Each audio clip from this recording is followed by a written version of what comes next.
मैं डॉक्टर भामा अग्रवाल आपके अपने यूट्यूब चैनल पर आपका स्वागत करती हूँ, अभिनंदन करती हूँ।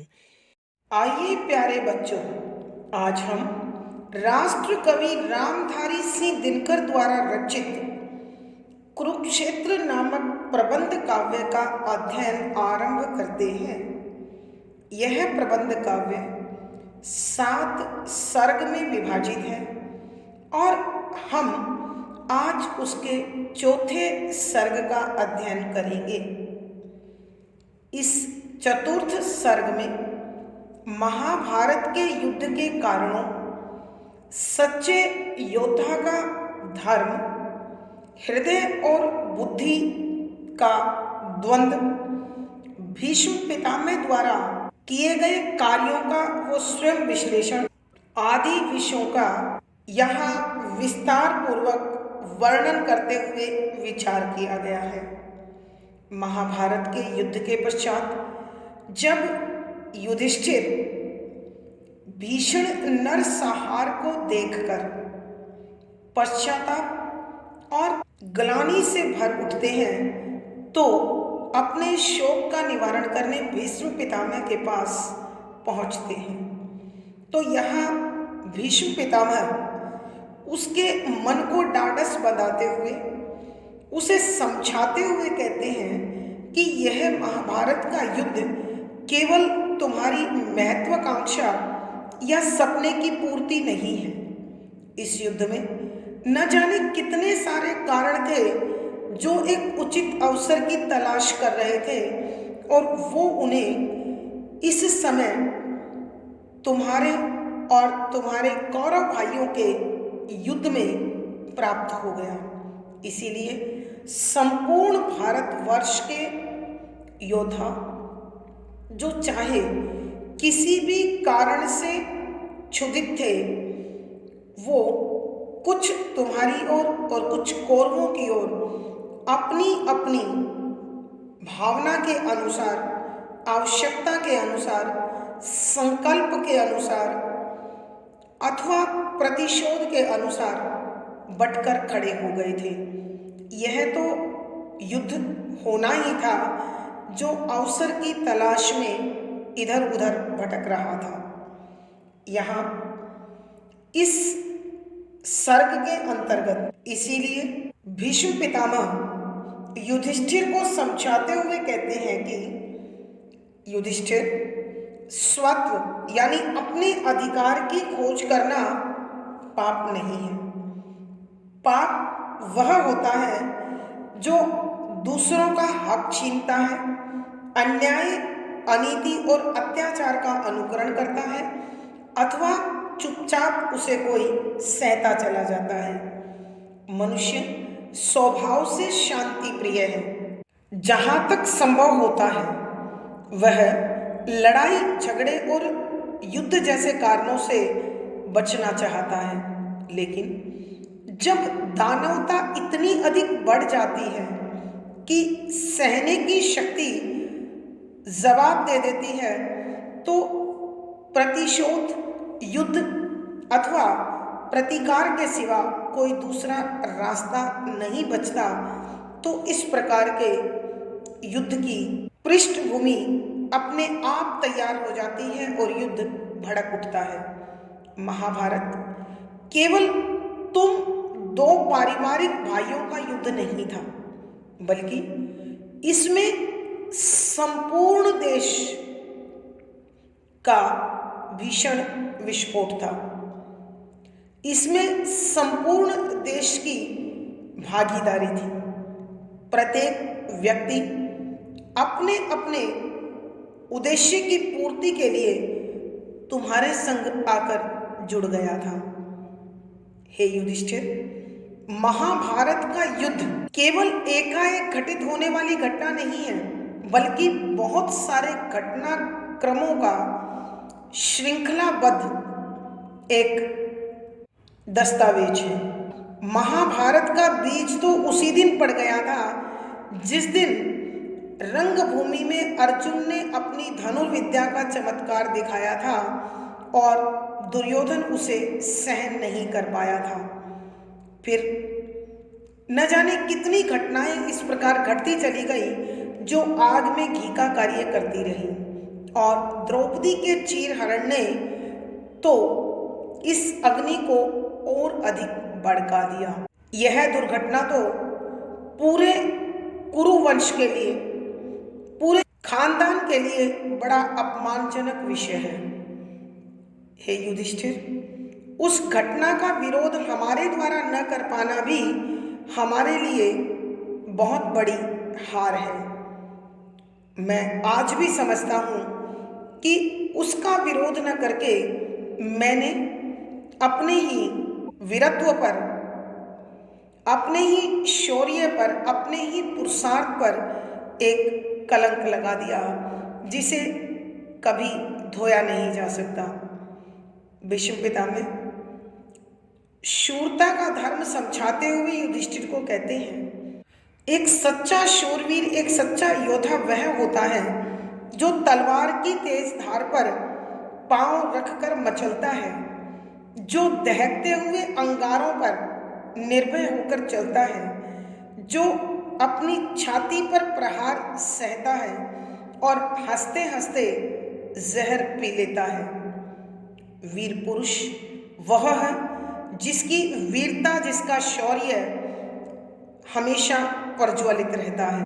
यहाँ हृदयवाद और बुद्धि के द्वंद्व को भी बड़े सुंदर शब्दों में समझाते हुए कहते हैं कि अत्यधिक बुद्धि तर्क को जन्म देती है, कि जब जब मनुष्य बौद्धिकता को स्फूर्त हो जाता है, बौद्धिकता को समर्पित हो जाता है, वह कायर बन जाता है।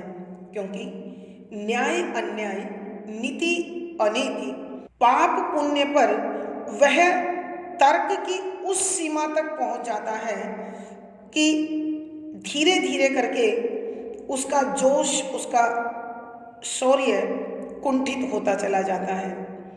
इसलिए वो समय पर कोई फैसला नहीं ले पाता और जीवन में अंत तक अपमान झेलता रहता है। इसलिए मानव को अपने मन की शांति के लिए, जीवन में सफलता के लिए हमेशा बुद्धि और हृदय में तालमेल बनाकर चलना चाहिए। चौथे सर्ग के अंत में कविवर भीष्म पितामह के माध्यम से समझाते हैं कि धर्म और स्नेह दोनों में हमेशा तालमेल होना चाहिए। भीष्म पितामह अपने जीवन में इसी प्रकार का घटनाक्रम याद करते हुए बताते हैं कि मैं हमेशा कौरवों की सेवा करता रहा, क्योंकि हस्तिनापुर की गद्दी की रक्षा का मेरा संकल्प था। इसलिए मैंने हमेशा अपने धर्म का पालन किया और हृदय से प्यार मैं पांडवों को देता रहा। इसलिए कौरवों को मेरा शरीर और पांडवों को मेरा मन मिला। आज मैं तुम्हारी जीत से संतुष्ट हूँ कि मैं अपने धर्म और अपने हृदय दोनों से न्याय कर पाया। आइए बच्चों, अब हम इसी प्रकार के भावों से भरे इन पदों की व्याख्या आरंभ करते हैं। संख्या 17।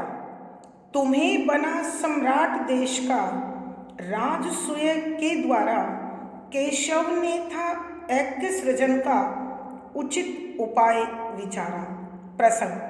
प्रस्तुत पद हमारी हिंदी की पाठ्य पुस्तक आधुनिक हिंदी कविता में संकलित राष्ट्र कवि रामधारी सिंह दिनकर द्वारा रचित प्रबंध काव्य कुरुक्षेत्र के चौथे सर्ग से लिया गया है।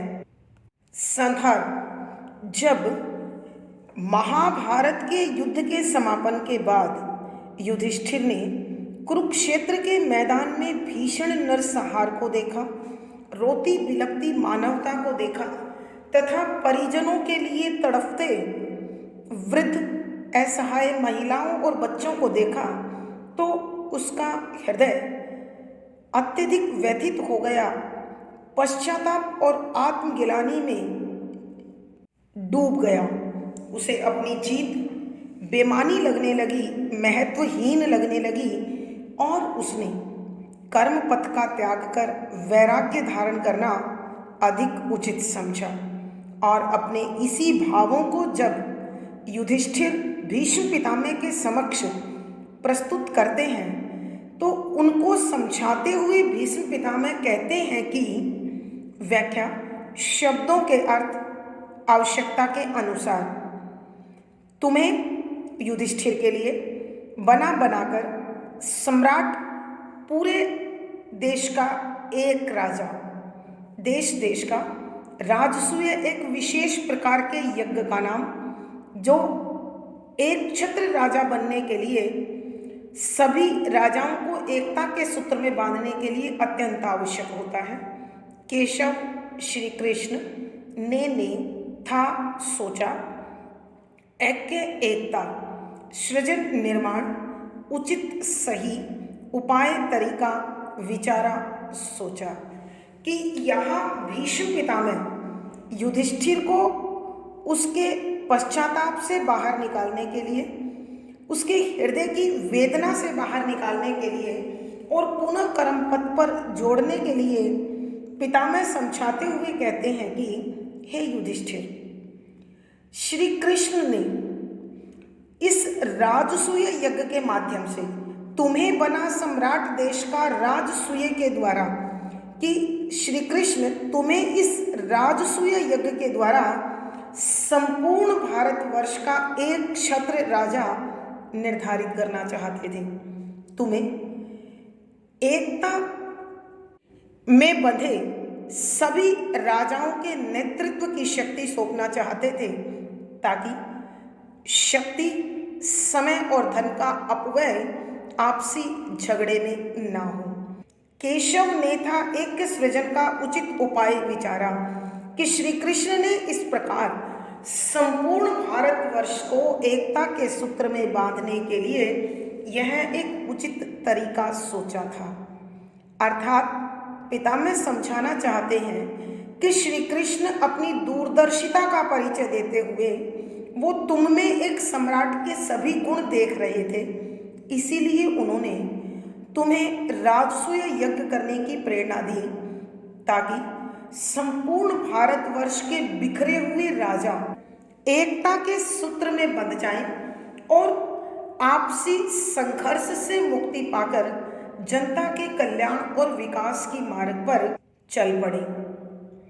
आइए बच्चों, हम एक बार फिर इस पद की व्याख्या करते हैं। यहाँ भीष्म पितामह युधिष्ठिर को कर्मपथ से जोड़ने के लिए उन्हें समझाते हुए कहते हैं कि हे युधिष्ठिर, तुम्हें बना सम्राट देश का राजसूय के द्वारा, कि तुम्हें श्री कृष्ण राजसूय यज्ञ के माध्यम से संपूर्ण राष्ट्र का सम्राट बना देना चाहते थे, एक छत्र और शक्तिशाली राजा बना देना चाहते थे, क्योंकि उनकी इच्छा थी। केशव ने था एक सृजन का उचित उपाय विचारा, कि श्री कृष्ण ने संपूर्ण भारतवर्ष के राजाओं को बिखरी हुई राज सत्ता को, राजसी ताकत को एकता के सूत्र में बांधने का यह एक सर्वश्रेष्ठ तरीका खोजा था। बिखरी हुई ताकतों को एकता के सूत्र में बांधकर श्री कृष्ण चाहते थे कि संपूर्ण मानवता का कल्याण हो और अहम से भरकर जो जन और धन का विनाश हो रहा था वो बचे, तथा विकास स्थापित किया जा सके, सुख और शांति को विकसित किया जा सके। भावार्थ, कवि के कहने का भाव यह है कि जब तक एक शक्तिशाली नेतृत्व नहीं होता तब तक शक्तियां बिखरी रहती हैं, योग्यता बिखरी रहती है और इस बिखराव में मानवता को भारी हानि उठानी पड़ती है। विशेष यहाँ कवि ने राजसूय यज्ञ में छिपी हुई श्री कृष्ण की भावना को उजागर किया है और उनके दूरदर्शिता का परिचय दिया है। शुद्ध साहित्यिक खड़ी बोली का प्रयोग है, शांत रस प्रसाद गुण है, तुकांत छंद गेय शैली और संगीतात्मकता बनी हुई है। यहाँ संबोधन, अनुप्रास, विशेषोक्ति और पद मैत्री आदि अलंकारों का सुंदर सटीक प्रयोग हुआ है। पद संख्या 18। सो परिणाम और कुछ निकला भड़की आग भुवन में, द्वेष अंकुरित हुआ पराजित राजाओं के मन में। प्रसंग पूर्ववत संदर्भ। यहाँ कविवर उस समय का वर्णन कर रही हैं जब महाभारत के युद्ध के समापन के बाद कुरुक्षेत्र के मैदान में भीषण नरसंहार को देखकर युधिष्ठिर अत्यधिक व्यथित हुए, दुखी हुए और रोती बिलखती मानवता तथा परिजनों से बिछड़े हुए लोगों का संताप उनकी जीत को बेअसर कर गया, बेमानी कर गया, उनके मन पर भार बना गया। ऐसे में उन्होंने एक शासक की बजाय वैरागी बनना अधिक उचित समझा और जब भीष्म पितामह के समक्ष अपने इसी प्रकार के विचारों को व्यक्त किया तो उन्हें समझाते हुए पितामह कहते हैं कि व्याख्या शब्दों के अर्थ आवश्यकता के अनुसार। सो इस प्रकार परिणाम नतीजा और दूसरा कुछ निकला कि जो श्री कृष्ण ने सोचा था परिणाम उसके विरुद्ध निकला। भड़की आग भुवन में। भड़की आग यानी ईर्ष्या और द्वेष की भावना बढ़ गई। भुवन संसार में द्वेष ईर्ष्या अंकुरित जन्मा हुआ हो गया। पराजित हारे हुए राजाओं के मन में, राजा जो हार गए थे उनके हृदय में। यहाँ भीष्म पितामह युधिष्ठिर को पश्चाताप और आत्मग्लानि से बाहर निकालकर कर्म पथ से जोड़ने के लिए तथा उनके धर्म को याद दिलाते हुए कहते हैं कि हे युधिष्ठिर, श्री कृष्ण ने जो राजसूय की प्रेरणा तुम्हें दी थी उसका उद्देश्य था संपूर्ण क्षेत्र में, संपूर्ण राष्ट्र में एकता की स्थापना। मगर जैसा कि कार्य नहीं, कार्य का परिणाम उस कार्य की श्रेष्ठता और निकृष्टता, अच्छाई और बुराई को सिद्ध करते हैं, ठीक उसी प्रकार उनके इस राजसूय यज्ञ की प्रेरणा के कारण नतीजा एकता के सूत्र में बंधने की बजाय बिखराव बन गया।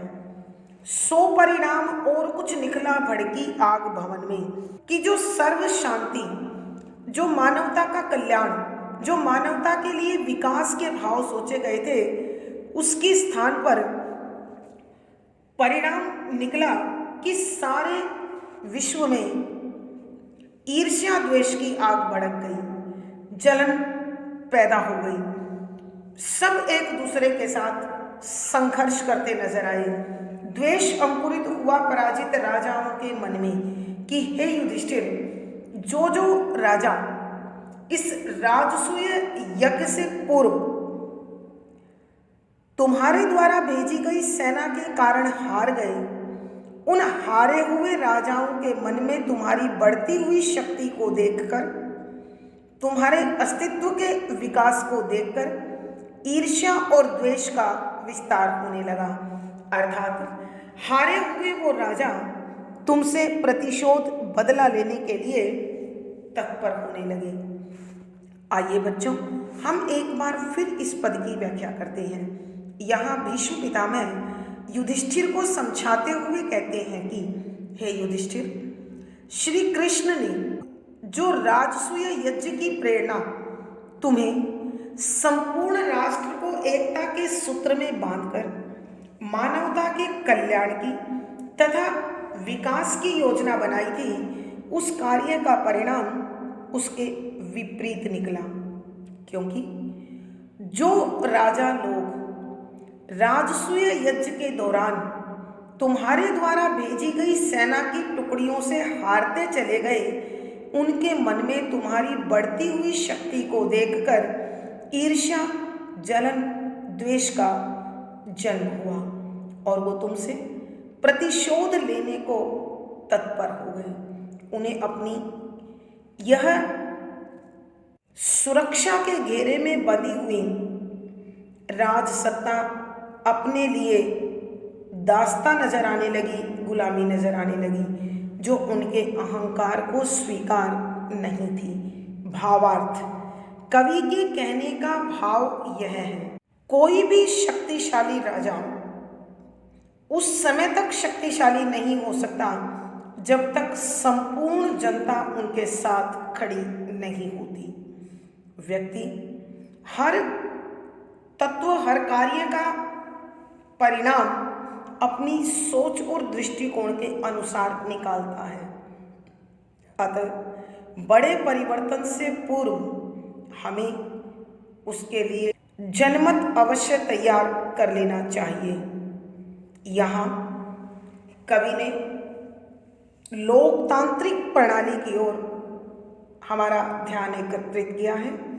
विशेष कवि के कहने का भाव यह है कि बिना जनमत तैयार किए जनता के लिए कोई बड़ा परिवर्तन संभव नहीं है। शुद्ध साहित्यिक खड़ी बोली का प्रयोग है, शांत रस है, प्रसाद गुण है। आग भड़कना मुहावरे का प्रयोग होने के कारण लक्षणा शब्द शक्ति है। तुकांत छंद गे शैली और संगीतात्मकता बनी हुई है। यहाँ अनुप्रास, कारण, विशेषोक्ति आदि अलंकारों का सुंदर सटीक प्रयोग हुआ है। पद संख्या 19, समझ न पाए वे केशव के सौदेश्य निश्चल को, देखा मात्र उन्होंने बढ़ते इंद्रप्रस्थ के बल को।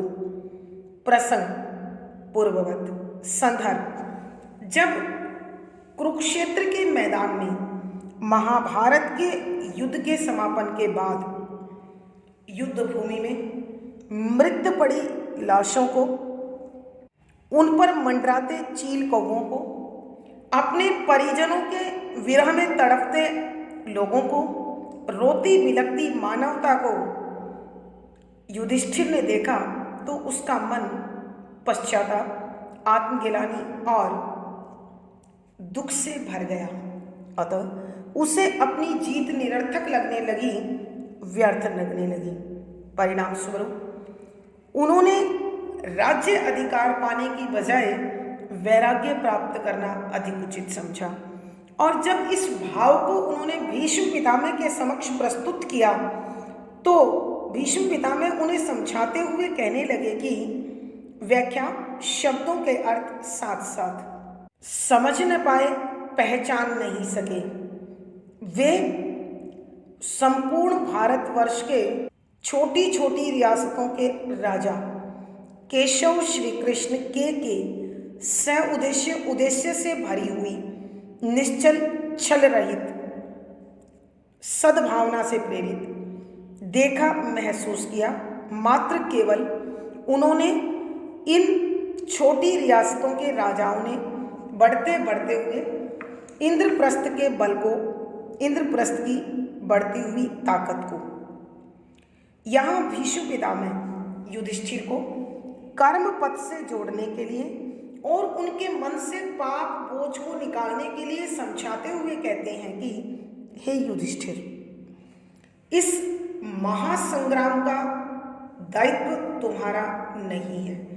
इसका दायित्व उस राजाओं के मन में बसी हुई संकीर्णता और दुष्प्रवृत्तियों का है, जो छल रहित सद्भावना को भी सहज नहीं समझ पाई।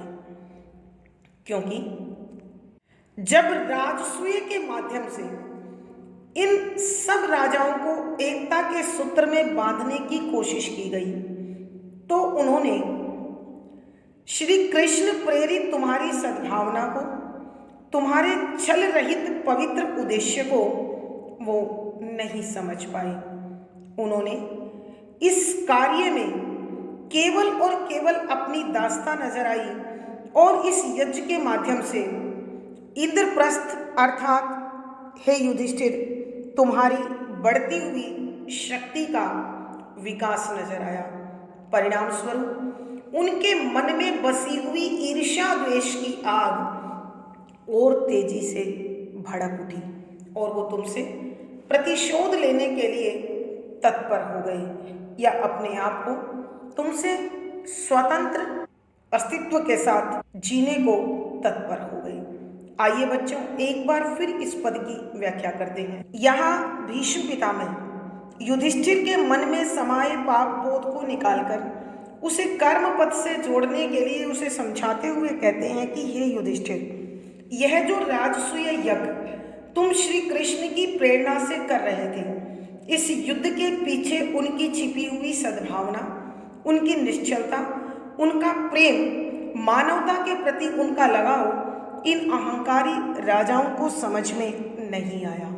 उन्होंने केवल इंद्रप्रस्थ की बढ़ती हुई शक्ति को देखा और समझा तथा इंद्रप्रस्थ की इस शक्ति के साथ तुम्हारा जो दिनों दिन शक्ति का विकास हो रहा था वह उन्हें सहन नहीं हुआ।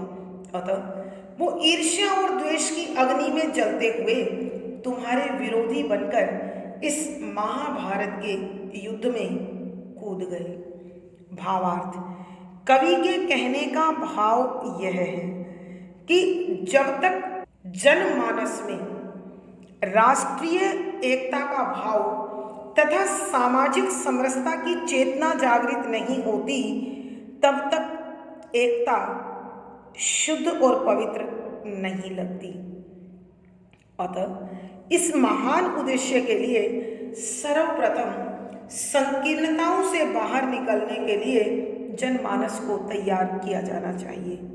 विशेष यहाँ कवि ने बताया है कि श्री कृष्ण का एकता का भाव, एकता स्थापित करने की इच्छा संकीर्ण सोच वाले राजाओं के लिए उनके अहम पर एक चोट थी, जो उन्हें अपनी दास्ता सी महसूस हो रही थी। शुद्ध साहित्यिक खड़ी बोली का प्रयोग है, शांत रस प्रसाद गुण है, तुकांत छंद गे शैली और संगीतात्मकता समाई हुई है।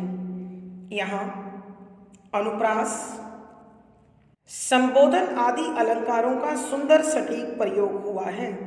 पद संख्या 20, पूजनीय को पूज्य मानने में जो बाधा क्रम है, वही मनुष्य का अहंकार है, वही मनुष्य का भ्रम है।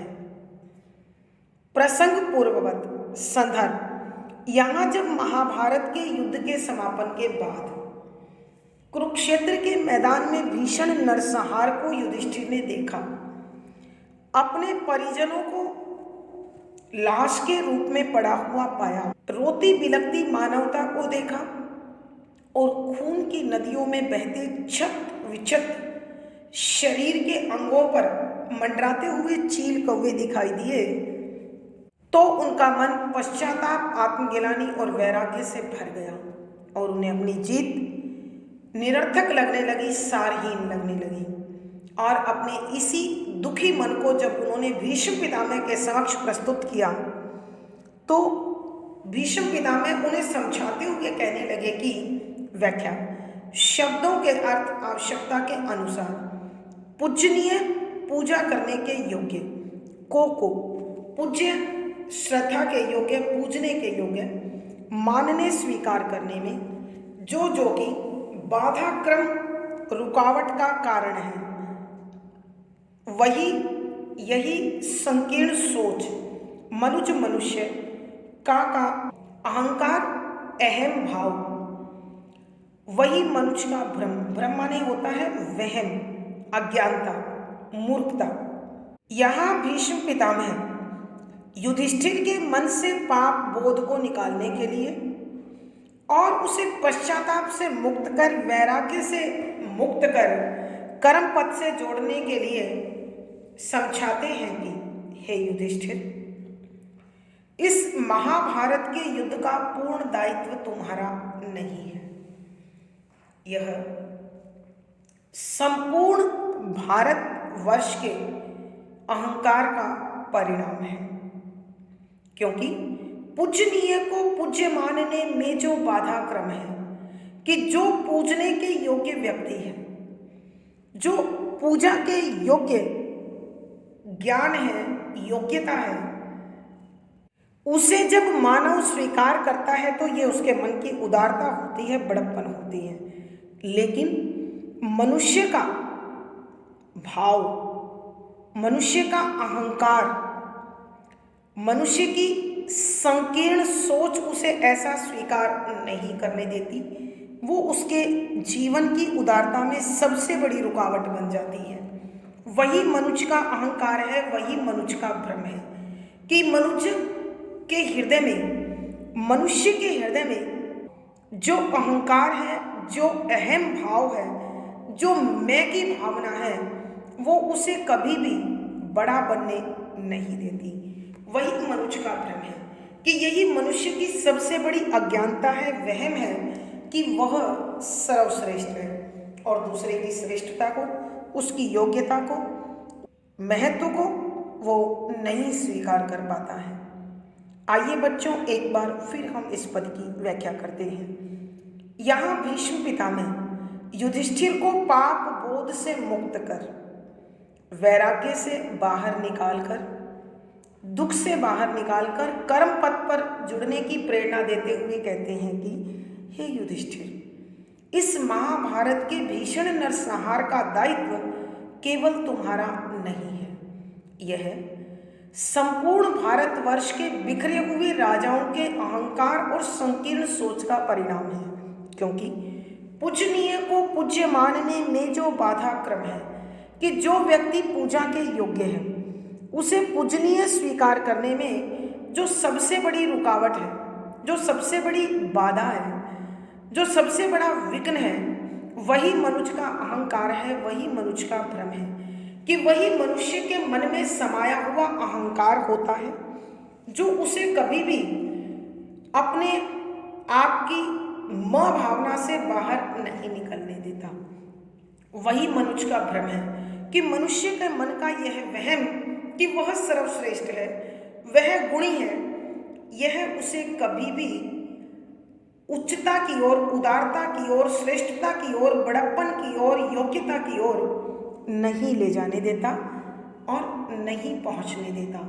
भावार्थ, कवि के कहने का भाव यह है कि मनुष्य के मन में समाई अहम भावना कभी भी उसे उदार और उसे गुण ग्राहक नहीं बनने देती।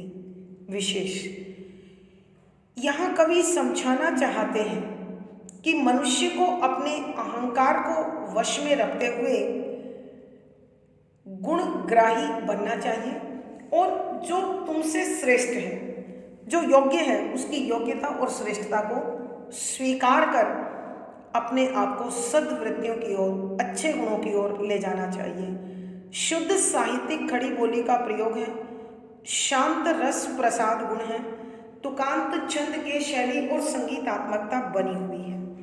यहाँ इस पद में अनुप्रास, कारण आदि अलंकारों की सुंदर छटा है।